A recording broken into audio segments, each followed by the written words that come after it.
Hello नमस्कार साथियों। आज हम विशेषतः एक बिंदु पर चर्चा करने वाले हैं, जो कि अभी आपने कोरोना के बारे में फिर से एक बार थोड़ी सी चहल पहल सुनी होगी।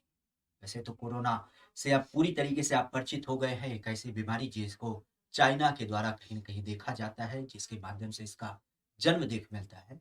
लेकिन आप भी जानते हैं कि अब इसके बारे में हमारे पास तो कोई वास्तविक रूप से दवा नहीं थी। लेकिन बीच में हमारे यहाँ पे कुछ विशेष कंपनियों के द्वारा इसके संदर्भ में टीके वगैरह विकसित किए गए थे। और उन टीके वगैरह को हम लोग क्या कर रहे थे, कहीं न कहीं ले रहे थे। हालाँकि अभी आपने कोरोना के थोड़े से कुछ और चहल-पहल को सुना होगा, कोरोना की चौथी लहर के बारे में, जहाँ पे आंकड़े ये बताना चालू कर दिए कि चीन और कुछ जो पश्चिमी देश है, वहाँ पे कुछ कोरोना के कारण मौतें वगैरह होने लगी। ध्यान रखिएगा, अब बात आती है कि हम कोरोना से कैसे बचें? तो उसके लिए तो आपने टीके वगैरह लगाए थे और सैनिटाइज़र वगैरह का इस्तेमाल और ख़ास करके लोगों से अपनी दूरी बनाते हुए, वही कहते हैं ना 2 गज की दूरी, उस कॉन्सेप्ट को अपनाते हुए अपने आप को सुरक्षित रखा। लेकिन जब हम बात करते हैं कि इस टीके की जो वास्तविकता थी वह क्या थी?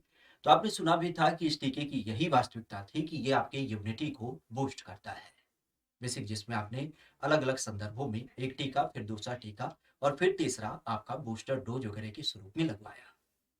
उन टीके की प्रवृत्ति की जब बात की जाए, तो उसमें आपने देखा था कि एक सुई होती थी जो कि आपके क्या की जाती थी, बगल में एक तरीके से लगाई जाती थी और वही उसका आधार था। लेकिन हमारी इस सोसाइटी में बहुत सारे ऐसे लोग होते हैं जो सुई से डरते हैं और बहुत सारे लोग सुई ना लगवाना पसंद करते हैं।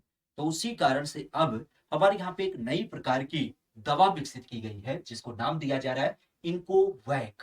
और इसकी जब बात की जाए तो ध्यान रखिएगा, ये भारत की पहली नेज़ल कोरोना दवा है। नेज़ल मतलब आपके नाक से दिया जाने वाला एक दवा होगा, जिसको डेवलप किया गया है भारत बायोटेक के द्वारा।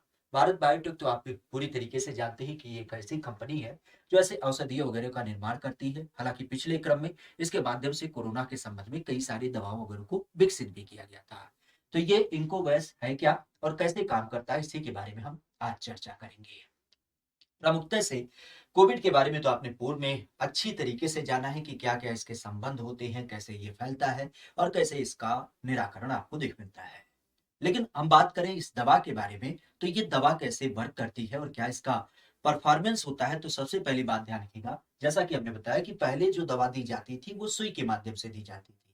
लेकिन ये दवा नेज़ल स्प्रे के माध्यम से होगा, जिसके संदर्भ में अगर ये कहा जाए तो आप कह सकते हैं कि आपकी जो नथुने होती हैं, जो नाक होती है, उसके माध्यम से एक स्प्रे डाला जाएगा और उसके ही अंतर्गत क्या होगी, ये दवा आपके शरीर में पहुँच जाएगी। तो जो कोविड के वायरस होते हैं, जो आपके नाक के थ्रू या आपके फेफड़े वगैरह में पहुँच करके आपको नुकसान पहुँचाते, उस रास्ते को ही ये बंद कर देगा। तो उस कंडीशन में नाक और फेफड़े पूरी तरीके से सुरक्षित हो जाएँगे। तो ये नाक से दिया जाने वाला देश का पहला ऐसा दवा हुआ है, जिसमें सुई का इस्तेमाल ना के बराबर होगा। विशेषतः आज अगर देखा जाए तो नेज़ल की जो संकल्पना है, तो विशेषतः आप भी जानते हैं कि इसको नाक के ज़रिए आपके बॉडी में पहुँचाया जाएगा और एक चीज़ और ध्यान रखिएगा, ये तीसरे डोज़ के रूप में कार्य कर रहा है। तीसरा डोज़ यहाँ पे आपको रेखांकित करना चाहेंगे कि जिन व्यक्तियों ने पहला डोज़ लिया है, दूसरा डोज़ लिया है, फिर तीसरा डोज़ बूस्टर डोज़ के रूप में ले रहे हैं।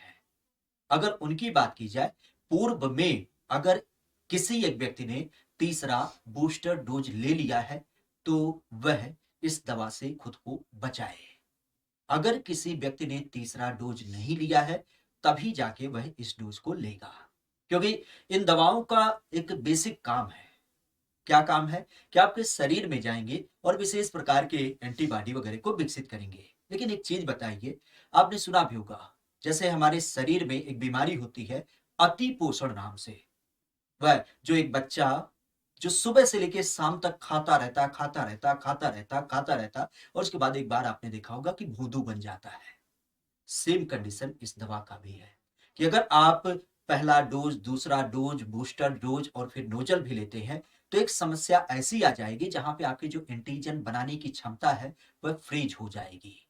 तो अगर आपने बूस्टर डोज लिया है, तो इस दवा से अपने आप को दूर रखिएगा। नहीं लिया है, तभी आप इसको लेने की सोचिएगा। विशेषतः अगर जो देखा जाए तो खासा ध्यान रखिएगा। हमने पूर्व में ही बताया कि इसमें व्यक्ति को किसी प्रकार का इंजेक्शन नहीं लगाया जाएगा, बल्कि ये नथुनी के माध्यम से दिया जाएगा। बात की जाए कि ये जो नेज़ल वैक्सीन है तो अब इसमें क्या-क्या फ़ायदा होगा? तो सीधी-सी बात वैक्सीन है तो हमारे शरीर को ही एक तरीके से लाभ पहुँचाएगी। सबसे पहली बात इसमें अब इंजेक्शन की कोई ज़रूरत ना होगी। इंजेक्शन की ज़रूरत ना होगी तो साथ ही साथ चूँकि इंजेक्शन लगाने के लिए हमारे जो स्वास्थ्य कर्मी होते हैं उन्हें विशेष तरीके से प्रशिक्षित किया जाता है कि कहीं गलत जगह पे कोई इंजेक्शन वगैरह ना लग जाए, जिससे व्यक्ति को भी नुकसान हो और साथ ही साथ स्वास्थ्य कर्मियों को परेशानी हो। चूँकि ये स्प्रे के तरीके से दिया जाना है, तो हेल्थ कर्मियों को हमें कोई विशेष प्रशिक्षण नहीं देना पड़ेगा।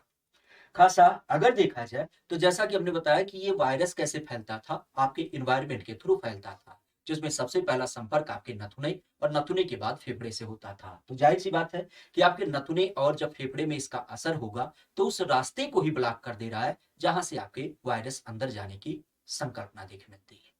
विशेषतः अब यहीं पर देखा जाए तो एक चीज़ और ध्यान रखिएगा, इस वैक्सीन की सबसे बड़ी बात क्या है कि वैक्सीन का जो वेस्टेज होता था, मतलब अलग-अलग तरीके से आपने देखा जैसे सुई लगाई जा रही है, कोई रो रहा है, कोई चिल्ला रहा है, कोई हाथ मार दिया, तो दवा नुकसान भी हो जाती थी। अब इस कंडीशन में यहाँ पे दवा नुकसान भी नहीं होगी क्योंकि उसका समुचित प्रयोग आपके हित में देख मिलेगा। खासा अगर देखा जाए तो इसको किसके द्वारा बनाया गया तो हमने बताया जैसे भारत बायोटेक के संस्थापकों की जब बात की जाए जिनमें कृष्णा इला और साथ ही साथ सुचित्रा इला हैं, ध्यान रखिएगा इनको पद्म विभूषण पुरस्कार भी दिया जा चुका है क्योंकि ये स्वास्थ्य क्षेत्र में ऐसे बहुत सारे कार्य कर चुके हैं। एक बात और खास ध्यान रखिएगा, आपके मन में यही आती है बात कि ये दवा भी फ्री होगी या फिर पैसे से होगा। तो सरकार ने अभी इसको फ्री घोषित नहीं किया है, ये निजी क्षेत्रों के माध्यम से उपलब्ध कराया जाएगा। सरकार और संस्थान इन सब की दूरी बनाते हुए यहाँ पे जो निजी कंपनियों ने इसकी एक प्राइस टैग तय की है, वो करीब-करीब एक वैक्सीन का जो डोज़ होगा, वो आप कह सकते हो कि ₹800 से ₹350 तक क्या होगा, इसका वैल्यू आपको देख मिलेगा। फिलहाल इस संदर्भ को ज़रूर ध्यान रखिएगा कि अब अगर आपके संदर्भ में कोई ऐसा कोविड संबंधित व्यक्ति है, जो सुई से डरता है, तो उसके लिए यह एक निदानात्मक पर्याय आपके सामने आ चुका है जिसको वह निजल अर्थात नाक के माध्यम से ले सकता है। हालाँकि हम बार-बार कहते हैं कि अपने आप को सुरक्षित रखिए, भले तीसरा डोज़ हो, चौथा डोज़ हो या फिर आपके कोरोना की तीसरी लहर हो या चौथी लहर हो। खुद को सुरक्षित रखिए, मास्क लगाइए, सैनिटाइज़र वगैरह का प्रयोग करिए और साफ-सफाई पे विशेष ध्यान रखिए। आज के संदर्भ को यहीं तक रखते हैं, बाकी मिलते हैं किसी विशेष पहलू, किसी विशेष बिंदु के साथ। धन्यवाद, बाय-बाय।